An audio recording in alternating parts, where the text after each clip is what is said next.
Las profecías mesiánicas las podemos encontrar en el santuario, pero la pregunta es, ¿qué es el santuario? Hay mucha gente que no sabe, no conoce lo que significa el santuario y a algunos ni siquiera les interesa conocer lo que es el santuario. Sin embargo, cuando nosotros analizamos la doctrina del santuario, vamos a encontrar que todo lo que involucra o involucraba en el santuario terrenal, tanto los muebles como las ceremonias, apuntaban a una persona. Esa persona es Jesús. Por lo tanto, cuando nosotros analizamos las profecías, vamos a encontrar que tienen mucho que ver con el santuario. Por lo tanto, nos es muy necesario conocer el santuario. Una de las profecías más sobresalientes que nos muestran todo lo que tiene que ver con la historia pasada y futura está en el libro del profeta Daniel. Muy conocida la profecía de los 2300 días, Daniel 8:14. Esta profecía nos muestra lo que Jesús haría en el santuario celestial. Es muy importante que nosotros entendamos esto. Hemos visto cómo es que las profecías nos llevan a comprender el trabajo de nuestro Señor Jesús en el santuario celestial, su intercesión y su pronto regreso a la tierra. Es muy importante que nosotros hayamos entendido esto de modo que podamos comprender el testimonio de Jesús en el cielo. Esta tarde vamos a hablar acerca de la historia de Jesús. De hecho, es una historia hermosa, pero a la vez un poco triste en muchos sentidos también. Este es un pequeño mapa donde Jesús vivió la mayor parte de su vida. Él vivió por un tiempo en Egipto, cuando era un pequeño niño, cuando era un bebé, y la mayoría de las historias acerca de Jesús se desenvuelven alrededor de estas áreas aquí, de ciudades como Corazín, Capernaum, Canaán, Betesda, todas estas, Nazaret. Esta es el área donde muchas de sus enseñanzas acontecieron. Y si bajamos por aquí, por supuesto, llegamos a Belén, a Jerusalén y al gran lado de agua salada. Y arriba el lago de Galilea. La historia de Jesús es una historia de alguien que era un pastor, alguien que guía a su pueblo. Ahora, en mi país, cuando yo observo a un pastor, esto no tiene mucho sentido, porque un pastor en mi país pone a su rebaño delante de él, y tienen perros que conducen al rebaño para hacer pasar el rebaño por una puerta en particular. Y los perros corren y las conducen por un lado y por otro del lado y las empujan a que se junten. Y el rebaño, de hecho, está un poco aterrorizado durante todo este proceso. Y entonces la idea de un pastor guiando a su rebaño es algo relativamente extraño. Pero esta es una ilustración típica del Medio Oriente, donde los pastores son totalmente diferentes, donde el pastor guía y el rebaño sigue. Pueden ver que estas ovejas están mirando al pastor, lo cual es totalmente diferente de cómo ocurre en otros países.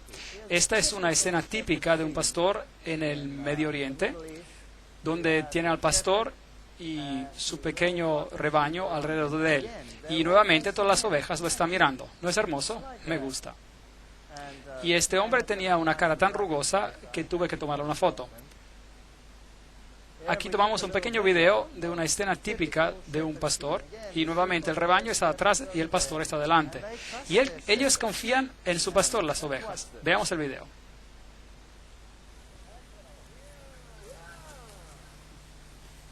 Él camina, el rebaño camina. No lo dejan apartarse de su lado. Están muy ligadas a su pastor. Y es un cuadro muy bonito. Jesús mismo se define como un pastor. Él nos guía y nosotros lo seguimos.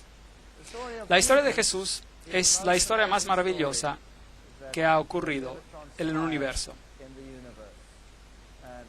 Y en todo lugar, desafortunadamente, donde quiera que vaya, en el Medio Oriente, tienen hecho un lugar santo de todos estos lugares. Y las personas creen que hay algo de santidad en ir a estos lugares santos. Es bonito estar allí, es bonito verlos, pero no hay santidad en el lugar. Tú puedes encontrarte con Jesús de la misma manera estando en tu pequeño dormitorio como estando aquí. Y por supuesto, si ustedes quieren expandir su conocimiento y ver cómo la vida era en esas áreas, entonces es algo diferente. Pero ir allí para conseguir una bendición especial es un engaño. Así que esta es la cueva, aparentemente donde los pastores se encontraban esa noche, y pueden ver que tienen una estrella en el piso y se les anunció el nacimiento de Jesús. Y en esa cueva han construido una iglesia con relieves a los lados, con pastorcitos en este lugar. Cuando el ángel vino a decirles que Jesús había nacido en Belén, probablemente se encontraban en un campo como este. Así que la temporada del año cuando esto ocurrió no pudo haber sido el 25 de diciembre, que de hecho es la fecha de cumpleaños para todas las deidades paganas como Osiris y Zeus, Júpiter y todos los otros. Como los pastores estaban afuera en el campo, eso significa que tuvo que ocurrir en un clima templado y no en medio del invierno, lo cual sería el caso con el 25 de diciembre. Aquí es el campo de Ruth. Es una historia bonita, la historia de Ruth, la moabita, la cual es otra historia en la Biblia que nos dice que Dios no rechaza a naciones, aunque Moab era una nación apóstata. Alguien de Moab aceptó a Jesús como su salvador personal. No lo conocían como tal porque él todavía no había nacido, pero ellos creyeron que el Dios de los israelitas era un Dios verdadero y que podía ser su Dios también. Esta es la ciudad de Belén, donde Jesús nació, y algunos de los lugares hermosos. ¿Quién ha estado allí? Ah, muy bien. Hay hermosos lugares. Allí observar las personas es algo magnífico. Es como ser transportado al pasado en los tiempos de la Edad Media, en cierto sentido. Y este hombre de edad me dejó muy impresionado. Se ven muchas de esas caras arrugadas por allí. Y cuando uno camina por estas calles es realmente fascinante. Estuve allí unas cuantas veces. Es bastante peligroso estar en esas áreas. De hecho, una vez fuimos apedreados, pero logramos sobrevivir. En otras ocasiones fuimos los únicos que podíamos viajar de un lado al otro entre Israel y Líbano. Experiencias fascinantes. Los israelitas vienen a construir una barrera, simplemente la levantan. Y todos los que están de este lado se quedan a este lado, y todos los del otro lado se quedan al otro lado. Ocurre que pusieron la barrera en medio de la propiedad de este hombre, y este era nuestro guía turístico, así que él era el único guía que tenía autorización para estar en ambos lados. Fue una experiencia muy interesante, así que éramos los únicos que podían pasar por ambos lados. Todos los demás tenían que quedarse a un lado. Creo que fue providencia divina, yo creo que el Señor nos ayudó. Y era genial, porque podíamos ir a lugares donde nadie podía ir, porque todo estaba bloqueado. Tuvimos el lugar todo para nosotros. He estado en Belén y otros lugares donde uno no se puede ni mover por todos los turistas. Hay cientos de turistas en estas iglesias y uno se queda parado entre los bancos por mucho tiempo. Nosotros tuvimos la iglesia sola para nosotros, completamente vacía, y pudimos ir a todos esos lugares. Fue maravilloso. Y los guías turísticos estaban desesperados por dinero. Así que nos escabullaban en lugares que normalmente no se iría. Eso fue genial. Así que algo bueno puede salir de algo malo. Escenas típicas de los mercados. Esta es una carnicería. Si usted quisiera comprar su carne, aquí se cuelga. Y hay un tremendo zumbido alrededor mientras va a comprar su carne. Así que no creo que sea una buena idea este hombre aquí trató de venderme un pollo e insistía para que yo comprara su pollo. Así que seguía insistiendo y estaba vivo el pollo y el Señor no me dejaba ir.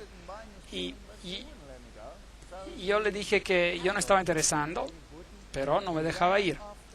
Así que empezó a regatearme, insistió y no me dejaba, corrió tras de mí. Así que finalmente ya me volvía loco. Entonces le dije, bueno, voy a regatear con él por su pollo. Así que lo negocié menos y menos y menos y menos y menos por el pollo, hasta que él se enojó conmigo.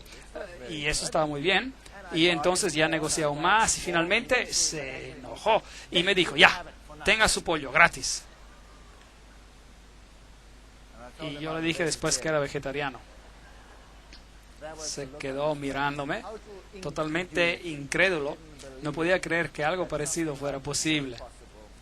Pero después se rió y nos hicimos buenos amigos. Esta es una típica panadería y debo decirles que no se ve muy caliente, ¿o sí? No. Bueno, de todas maneras, pan es pan. Se cuece en el horno, está probablemente bien. Y las mujeres no estaban permitidas aquí porque no es adecuado para una mujer estar en un lugar así donde se hornea pan. Traten de decirlo a una de nuestras huéspedes que cocinan pan acá.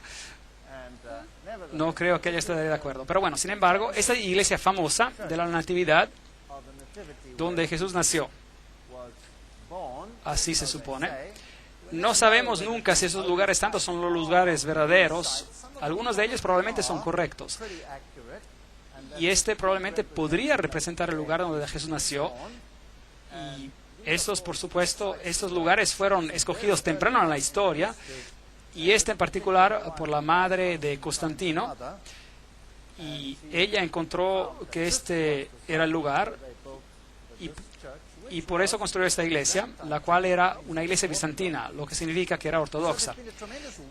Y por eso hay una tremenda guerra en esta área entre los ortodoxos y los católicos que reclaman esos lugares para ellos mismos.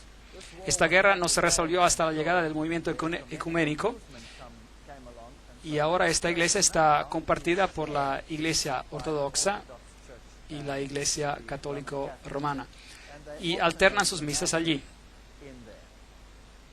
Ahora, cuando usted entra en este lugar, tiene que entrar por una pequeña puerta muy baja y tiene que agacharse. Y eso es para mostrar una señal de respeto y humildad. Y por eso usted tiene que casi gatear a través de ella. Y como puede ver, la iglesia estaba totalmente vacía cuando estaba allí, nadie presente. Cuando estuve allí anteriormente, estaba llenísima. Y el piso no es el piso original. El piso original estaba por debajo y todavía tiene el mosaico original del tiempo de Constantino. Es una iglesia muy antigua y, por supuesto, siendo un lugar santo, está llena de mitologías e historias que probablemente nunca ocurrieron. Pero me parecieron interesantes los rayos de sol que ingresaban a la iglesia cuando yo estuve ahí. Y ahí arriba, contra ese pilar, hay unos agujeros, por aquí los puede ver. ¿Y qué son estos agujeros? Bueno, la leyenda dice que María apareció en la iglesia un día y tomó sus dedos y los hizo en forma de una cruz como esta. Y ella fue hacia ese pilar y lo marcó allí. Y allí estaban los agujeros. Allí están. Esos son los dedos de María que hicieron los agujeros. Y si usted pone sus dedos en estos agujeros, usted recibirá, dicen, una bendición especial. Observé estos agujeros y vi que los bordes estaban bastante ciselados, así que creo que el trabajo que hicieron no fue muy bueno.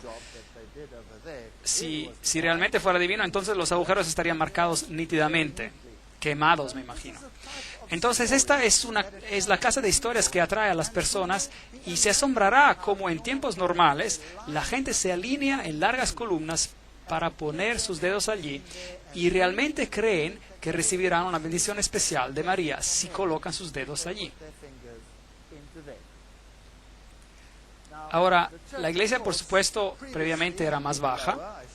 Le mostré el piso inferior que estaba cubierto por tablas y que era considerablemente más bajo que el piso presente.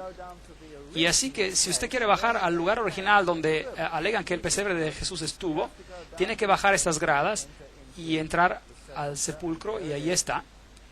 Y este es donde el pesebre aparentemente estuvo, allí en ese mismo lugar. Así que si usted pone su mano allí, todavía hasta estos días, puede obtener una absolución de la Iglesia Católica Romana. Eso significa que todos sus pecados son perdonados si solo se toca esa parte. De hecho, en algunos de estos lugares usted puede conseguir perdón por sus pecados para 90 días de anticipación. Así que si usted está planeando una gran fiesta, es bueno ir y poner su mano allí y saber que por 3 meses puede usted hacer lo que quiere. Muy interesante. Y no va a haber preguntas ni castigo que baje del cielo. Ahora, nosotros estuvimos acá cuando nadie estaba allí, lo cual era sorprendente. Así que cuando finalmente llegamos, cuando realmente nadie debía estar ahí, esas personas estaban muy sorprendidas. Estaban ocupadas con sus rituales normales y parece que interrumpimos este ritual, lo cual no les gustó. Pero teníamos una cámara allí y tomé una foto con mi cámara y debieran haber visto sus miradas. Les mostraré una foto que tenemos ahora mismo. Y esta es ahora una misa ortodoxa en el sótano, el subterráneo de esta iglesia, donde normalmente uno no debería estar. Aquí están, y es así como estaban vestidos, en capuchas negras. Se parecen más como miembros del Ku Klux Klan que a monjes. Estos son monjes ortodoxos diciendo una misa en particular. Y aquí, algo de lo que resultó. ¿Tienen sonido?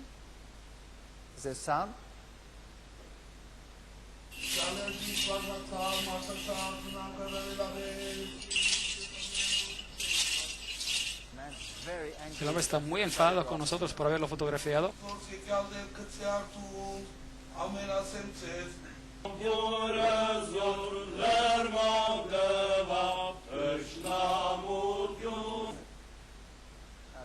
Ahora ese hombre ahí, si las miradas pudieran matar, me hubiera arrasado. No parece muy amigable, ¿verdad? Entonces, esas son las clases de rituales que ocurren. No sé qué clase de misa será, pero de todas maneras, muy interesante. Entonces, cuando los ortodoxos se van, los católicos romanos entran y hacen su ceremonia. Hay un grupo de peregrinos acá en el escenario católico romano, hay una dama allí, tiene 3 cruces delante de ella y su cara está cubierta. Dicen que es un buen lugar para venir si quieres ser limpiado totalmente de cualquiera que sea tu problema. Afuera de esta iglesia tienen la estatua de Jerónimo, escribiendo las escrituras. Tienen el cráneo allá abajo. Esto es algo de ocultismo, por supuesto. La pregunta de la muerte y la vida, los ciclos de la muerte y la vida. Y bajando al sótano de la iglesia encontramos a esta cueva. Aparentemente esta es la cueva donde María realmente dio a la luz. Pero también notará los arcos triples, los cuales son típicos del paganismo. Y si esto fue el lugar, o si era un lugar pagano, no les puedo decir. También en el sótano de esta iglesia encontrará calaveras que dicen ser las calaveras de los bebés que Herodes había matado. Tampoco creo en eso, pero eso es lo que ellos dicen. Y ahí abajo hay uno de ellos que fotografié. Hubo una ocasión mientras yo estaba allí, una bomba explotó en el lugar donde había estado unos segundos atrás previamente. Es un lugar peligroso. Aquí hay otra cueva y en esta cueva también hay un sepulcro de María. Y dicen que este es donde María alimentaba a su infante. ¿Por qué los lugares tienen que ser diferentes? No lo sé. El lugar donde él nació, digamos, y también tiene la cueva donde José esperó por María mientras estaba dando la luz al bebé en el otro cuarto. Muy interesante. Cuando llegan a esta se llama el ataúd de la leche. Y cuando entra, lo llaman la gruta de la leche, la grotte du lait. Y entra adentro y hay otra cueva, una iglesia dentro de una cueva, otro símbolo pagano ahí. Y arriba en las paredes hay estas manchas blancas. Y esas están certificadas por Roma, con la certificación del papado, que esta es la leche que María arrojó a chorros contra las paredes, y es algo en serio, cuando ella estaba dando a mamar a Jesús. Así que el guía que estaba allí estaba muy entusiasmado en mostrarnos esto, y uno puede recibir una unción especial. Hay un certificado de aprobación del Vaticano diciendo que esas son las manchas genuinas de la leche de María. Entonces le dije al guía, ¿sabe? He estado en otras de las cuevas también y hay manchas blancas similares en las paredes. Y esas son depósitos de calcio carbonado de la lluvia. Y él dijo que sí, que es verdad, pero en las otras cuevas sí, pero no en esta. Esta es la leche. Esta es la famosa gruta de la leche. Y si usted va abajo, ellos tienen todas estas pequeñas cuevas secundarias y ahí usted puede ver este icono típico en una de ellas. Ahora, de hecho, esto es paganismo. Esta es la leyenda de Isis. Como ven, en la leyenda de Isis, María toma el lugar de Isis. Y Isis era también la reina de la fertilidad. Después de todo, ella consiguió dar a la luz a Horus mientras su esposo estaba muerto, reconstruyéndolo. Y por eso, si las personas tenían problemas de fertilidad, ellos oraban especialmente a Isis. Y esto resolvería sus problemas de fertilidad. Si tenían problemas con dar la leche, entonces orarían a Isis y después tendrían mucha leche. Esto es paganismo antiguo resucitado en el cristianismo moderno en esos lugares. Jesús, por supuesto, sobrevivió la matanza de Herodes y la familia se fue a Egipto. Así nos dice la Biblia. Y estuvieron algún tiempo en Egipto y luego un tiempo vino para que el niño obtuviera su madurez según la costumbre de Israel y retornaron de Egipto y vivieron en Nazaret. Eso es lo que la Biblia nos dice. Ahora, si usted va a Egipto, este es el mismo lugar donde aparentemente la familia santa vino. Y ellos tienen estos iconos ahí. Nuevamente, la Iglesia Ortodoxa en estos lugares tiene supuestamente lugares llamados lugares santos. Y esta es la historia de José y su familia llegando a Egipto. Y una de las iglesias más famosas de aquí es el Patriarcado Cóptico Ortodoxo, la iglesia del Monasterio de la Virgen María de Adavia en Egipto. Es una iglesia muy, muy famosa y pocos años atrás, olvidé exactamente cuántos años, pero en la parte final de los 90, por ahí, María apareció. Hubo apariciones de María en este lugar y el mundo musulmán se enloqueció. Por supuesto, no pudo ser María porque no es bíblico, pero no obstante, las apariciones tomaron lugar aquí en este patriarcado. Y aquí pueden ver algunos de los iconos en la iglesia, algunos de los símbolos. Y justo era domingo de las palmas cuando está así que el patriarca aquí estaba llevando cosas hechas de hoja de palma. Aquí también hay la historia en esta iglesia de la huida de la familia santa a Egipto, de cómo se mudaron, de dónde estaban hasta Egipto. Y ellos tienen la historia de cómo vinieron con el río Nilo y se quedaron en este lugar específico. Y es fascinante que esta iglesia también tiene el libro de los milagros. En cierto modo, copiando lo que pasó, este libro muy pesado vino flotando por el Nilo un día. Y siendo este un lugar santo, las personas aquí realmente anhelan con fervor recibir estas bendiciones. Este es el libro que vino flotando en el Nilo y estaba abierto en una página en particular, muy interesante. Y es aquí lo ven, enfoque más cerca. Ok, hay una pequeña placa de lo que pasó y en qué página estaba abierto. Ahora ese es un libro encuadrado como tal, pero no se hundió, sino que flotó. Así como se dice, ¿no? Como la hacha, digamos, que flotó en la Biblia. Y dice la Biblia flotante: un viernes 12 de marzo de 1967, después de una mañana de liturgia, las personas notaron un objeto flotando en el agua cerca de las gradas donde la familia santa había embarcado. Algunos miembros de la iglesia vinieron y encontraron que era una Biblia flotando en el agua y abierta en Isaías 19:25. Bendito sea mi pueblo de Egipto. A pesar de la inundación del agua y la pesadez del libro, todavía estaba en flote. Y esto fue considerado un milagro por las personas, una señal de Dios como una bendición especial hacia ellos.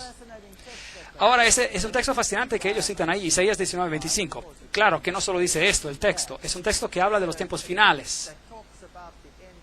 Y dice, bendito es, habrá una bendición en Egipto y en Asiria y en Jerusalén, significando que el mensaje de Dios para las personas alcanzará también a las naciones paganas y muchos aceptarán la justicia de Cristo. En cierto modo, una bonita profecía acerca del cumplimiento de los últimos tiempos. Pero ellos solo tomaron esta pequeña frase y la resaltaron haciéndola ver como si ellos fueran el pueblo escogido. Lo cual también hace el Corán, diciendo que los ismaelitas son los herederos verdaderos y no Jacob. Este es el lugar donde la Biblia vino flotando por el río. Ahora, mientras estemos en Egipto, quiero mostrarles un lugar que me pareció muy fascinante. Se llama la ciudad de escombros. Es el lugar más horrendo que he visto en toda mi vida. Mientras usted viaja por las calles de Cairo, ahora Cairo tiene acerca de unos 50 millones de personas viviendo en Cairo y sus alrededores. Es la ciudad más caótica en la faz de la tierra. No hay nada parecido. Es el Armagedón en espera. Pero pueden imaginarse los escombros, la suciedad y la basura que produce esta ciudad. Ahora, en una ciudad normal, ¿qué se hace con la basura? Se saca fuera, se pone en vertederos fuera de la ciudad o se incinera o lo que sea. Pero puede imaginarse 50 millones de personas viviendo en un ambiente como este y toman sus escombros, su basura, y lo llevan al área pobre y lo echan en las calles. Y estas pobres personas buscan por la basura y viven en medio de la basura. Esta es literalmente una ciudad de basura, en medio de la ciudad. Y si ustedes toman fotos, ellos se enfadan mucho, así que mis fotos no son muy buenas, son tomadas más o menos así, usted sabe, bueno, de cierto modo, así. Ellos literalmente te matarían si te vieran tomarles una foto. Pero lo más impresionante de esta ciudad es que en cuanto atravieses la ciudad de escombro, hay un portal, y ese es el portal, y cuando pasas por él, de repente estás en un mundo totalmente diferente. Les mostraré. Increíble. Esto es cuando entran a la ciudad de escombros, y esto es cómo las personas viven ahí. Uno ni siquiera podría imaginárselo. Cuartos llenos de basura. Y ellos viven ahí. Estos son sus hogares. Y todos esos sitios, todos esos edificios, todo es basura. Y aquí puede ver los camiones entrando a centenas, bloqueos de tráfico es increíble. Ahora, cada calle se parece a esta. Esta es solo una. Esos son todos los camiones de basura entrando, descargando su basura. El olor es increíble. Y nosotros atravesamos la ciudad simplemente y no tocamos nada. Pero a pesar de eso tuvo una inflamación de las encías y todo el resto de nuestro equipo tuvo diarrea después de pasar por ese lugar. Es todo. Es increíble. Los gérmenes de ahí son asesinos. Y esas personas deben tener un sistema inmune de primer orden. Aquí puede ver los embarcollamientos y la basura y la mugre por todas partes. Las fotos no son buenas, pero un poco borrosas. Aquí viene un asno llevando una carga de basura para botar en la ciudad. Aquí está. Toda una pila de porquería. Este hombre está tomando su té junto al montón de basura. ¿Puede ver eso? Esa es basura que él selecciona, probablemente su única posesión en su vida. Y esos pequeños niños viviendo y caminando entre los escombros. ¿Puede creerlo? Es horroroso. Hubiese querido agarrar a esta niña y ponerla en un ambiente más limpio y seguro. Es chocante. Las tiendas, ahí está la basura y aquí está la tienda. Y mientras se camina por el portal, de repente se encuentra uno en un mundo diferente. Simplemente así. Es hermosamente limpio. Y ahí está una pequeña iglesia ortodoxa. Con roca trabajada alrededor. Y todo está hecho de la roca trabajada. Es increíble esta pequeña iglesia ortodoxa. Y ahí está.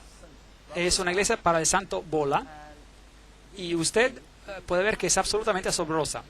Aquí hay un anfiteatro y un hombre polaco ortodoxo que ha pasado toda su vida aquí. Un hombre joven vino aquí y esculpió toda esta pequeña ciudad. Y este es el anfiteatro que él ha creado, probablemente con una cierta ayuda del ambiente. Y ese es él, ese es el hombre. Él hizo todo el trabajo que verán. Increíble. Las paredes enteras de esta ciudad son rocas cinceladas con la historia de Jesús. En medio del mundo musulmán, pasa por una ciudad de escombros y mugredad y basura, y de repente está en este lugar limpio y bonito, con una iglesia pequeña. Y la historia de Jesús escrita en las paredes. Jesús con los pequeños pastorcitos por aquí, al tiempo de su nacimiento, es la escena representada por aquí. La historia de su nacimiento, todo cincelado en roca sólida. Yo soy el buen pastor, cincelado en roca sólida. Las historias de la Biblia, el caminar sobre el agua, y la mujer al pozo, por ejemplo. Y estas son esculturas gigantes. Solo para darles una idea. Esto es un escarpado de roca, una pared de roca con algunas esculturas en ella. Cada piedra gigante ha sido transformada en un trabajo de arte. De Jesús, esta es la historia de Lázaro saliendo de su tumba. Esta es la historia de Jesús saliendo de su tumba.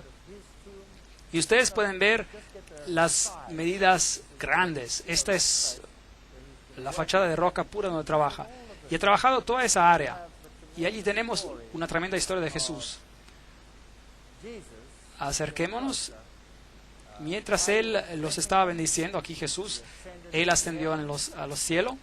Y la siguiente foto, veremos al Hijo de Dios venir en las nubes con gran poder y gloria. Un hombre ha transformado el área en un área de esperanza. Me quedé muy sorprendido. Esto es más o menos como nuestro mundo es. Ustedes pasan por este mundo representado por la ciudad de escombros. Y mientras pasan por ella, la única esperanza que pueden tener para pasar al otro lado de la historia es la historia de Jesús. Voy a ver el Hijo del Hombre viniendo en las nubes con gran poder y gloria. Y ya no habrá más ciudades de escombros. La historia de Jesús es probablemente la historia más angustiada que nunca se contó. Sé que muchas películas se hicieron y ni siquiera la más reciente que se hizo puede ilustrarlo por lo que pasó a Jesús y cómo su vida fue. Cuando volví a Jerusalén, bueno, Jerusalén hoy en día es una ciudad totalmente diferente. Es una ciudad de peregrinajes. Miles de personas peregrinan allí. Aquí hay un grupo de monjas guiando una peregrinación detrás de la cruz. Y las personas están llenas de una especie de euforía. Han estado en ese lugar, lo han experimentado. Pero si un lugar toma el lugar de Jesús, entonces tenemos un problema. Ese es el muro de los lamentos y ahí tenemos la famosa mezquita de la roca en el fondo. Ese es el muro de los lamentos y no era parte del templo original, sino es una parte de la corte exterior del templo. Aquí subiendo las escaleras puede entrar a esta área. Hoy en día no está ya permitido entrar allí, así que me pararon aquí y solo tomé una foto por la grieta. Esta es una réplica de cómo el templo se veía y hay una columna gigante que era destinada a ser parte del templo y nos da una idea del tamaño original que tenía el templo. Esta nunca se usó porque tenía una grieta. Y esta es probablemente la réplica de la menorá en tamaño normal. Y esta es la que hicieron en caso de que restauren el lugar del templo. Esos son los judíos al muro de los lamentos. Usted nota todas esas pequeñas cartas en el muro, las ve. Las personas vienen y escriben sus pequeñas cartas de cualquier sueño que tengan en la vida y después las meten en el muro. Aquí tenemos un corto video.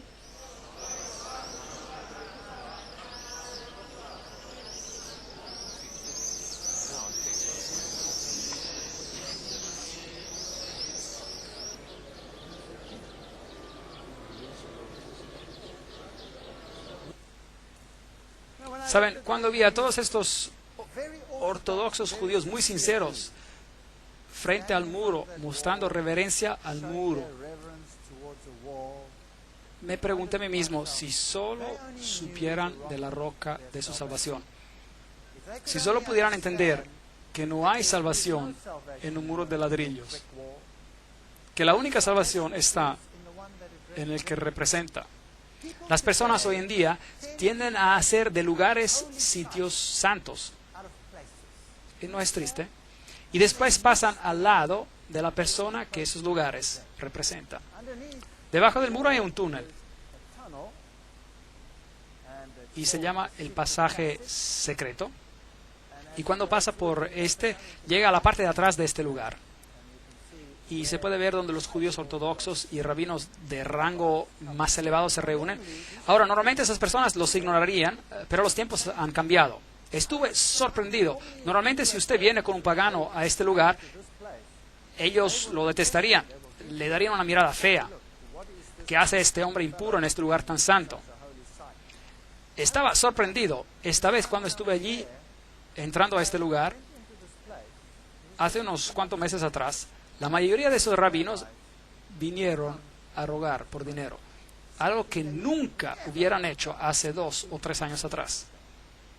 Las cosas deben ser muy duras en ese lugar para que ellos hagan una cosa así. Ese es el lugar más santo y donde tienen esos remanentes del antiguo muro, y justo arriba, al otro lado, se encuentra la mezquita de la Roca. Aquí está un rabino ortodoxo haciendo su ritual. Note que tiene los mandamientos en su frente, la ley, la Torá, y los tiene también en su mano, porque la Biblia dice que lo tienen que atar en su frente y atarlos a sus manos. ¿Usted cree que Dios tuvo eso en mente, que usted haga una réplica y luego las ponga ahí y ya se acabó? ¿O usted piensa que Dios tenía en mente que tú pienses y actúes según la ley? ¿No tiene eso más sentido? Yo creo que eso tiene más sentido. Aquí hay una piedra típica del lugar antiguo del templo. Esta es una piedra de Rhodes. Y si esta tiene esos huecos, y eso indica que era una piedra del templo original. Así que cuando volvieron a usar las piedras del templo, las construyeron en toda clase de estructuras y paredes. Y así que esas seguramente fueron piedras del templo original construidas hoy en otro muro. Este es el sepulcro de David. Y de la misma manera que en lugares para peregrinos católicos, aquí son los judíos que visitan. Ese es el lugar donde Jesús se bautizó. Incluso este es el lugar donde la historia empieza. La historia nos dice que cuando Jesús fue bautizado, la voz de Dios se escuchó diciendo: "Este es mi amado Hijo, en quien tengo complacencia". Y desde allí la Biblia nos cuenta que Jesús fue llevado al desierto para ser tentado. Y Mateo capítulo 4, versículo 2 nos dice: después de haber ayunado 40 días y 40 noches, sintió hambre. Si eres el Hijo de Dios, di que estas piedras se conviertan en pan, le dijo el diablo. Es una declaración muy interesante. Si eres el Hijo de Dios. Así que primero duda la validez de Dios, la palabra de Dios y el hecho de que sea el Hijo de Dios, si es verdadero. Y después lo desafía a ordenar a que las piedras se conviertan en pan. Y Jesús respondió: escrito está, no solo de pan vivirá el hombre, sino de toda palabra que sale de la boca de Dios. El texto que sigue existe en la versión King James inglesa, en otras no, pero esa es otra historia.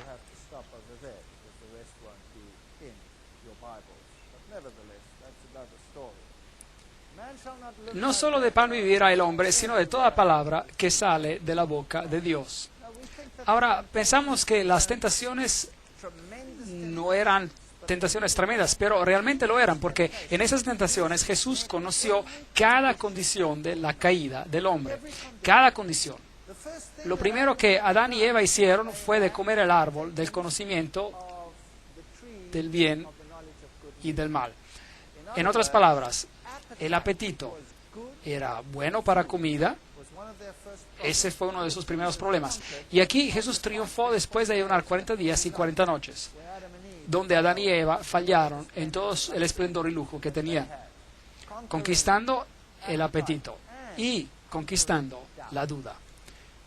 Si eres el Hijo de Dios, ¿Dios realmente dijo eso? Por eso Jesús triunfó sobre el pecado de la duda y triunfa sobre el pecado del apetito humano y la pasión. Todo en uno. Y la tentación debió ser mucho peor que la tentación de Adán y Eva. Este es hoy en día el lugar más alto del muro antiguo, y no tenemos el templo, el cual debió haber estado en algún lugar aquí. Así que originalmente el diablo debió llevarlo a este muro, a algún lugar por aquí donde el templo estaba, y amenazó de arrojarlo abajo. Vayamos a este lugar aquí. Hay un punto que nos da una idea de la altura. Y la segunda tentación es: si eres el Hijo de Dios, nuevamente la misma pregunta, tírate abajo, pues escrito está: a sus ángeles mandará cerca de ti, en sus manos te sostendrán, para que no tropieces con tu pie en piedra. Y Jesús respondió de nuevo: escrito también está, no tentarás al Señor tu Dios. Esta es la segunda gran tentación de la humanidad. Y es un hecho triste. Si escuchamos la conferencia que dimos ayer, entonces ese es el pecado que la mayoría de la humanidad está haciendo. Es el pecado de presunción. El pecado de presunción. Imagínense a dos personas tratando de resolver una crisis al otro lado de la carretera, digamos. Cualquiera que sea, un niño en problemas o lo que sea. Uno corre al otro lado de la carretera diciendo: soy hijo de Dios y Dios me protegerá. Y corre al otro lado. Otro viene y dice: Dios, hay una crisis al otro lado. Ayúdame a cruzar esta carretera. Y corre al otro lado. Los dos, al observador de afuera, son absolutamente idénticos. Pero uno actúa con presunción y el otro por fe. ¿Pueden ver cuán cerca están el uno del otro? ¿Cuán cerca están el uno del otro? Y la cristiandad moderna, la mayoría de los movimientos hoy en día están practicando la presunción, la religión basada sobre la fuerza, mientras la fe es algo totalmente diferente. Y Jesús pudo haberse tirado, porque eso es lo que dice la Biblia. Pero escrito está: no serás atrevido, presumido. La tercera tentación: otra vez lo llevó el diablo a un monte muy alto y le mostró todos los reinos del mundo y la gloria de ellos. Y le dijo: todo eso te daré si prostrado me adoras. Ahora las personas dicen que seguramente Jesús sabía que Él era Dios y que Él iba a ganar. Y en todo caso, ¿por qué tenía que hacer eso? Pero esta no es solo la pregunta que se estaba haciendo aquí. El diablo lo tenía solo. Y Satanás en toda su gloria dijo: te voy a dar todo, otra vez, sin que tú tengas que morir, si solo por una vez te prostras a mí.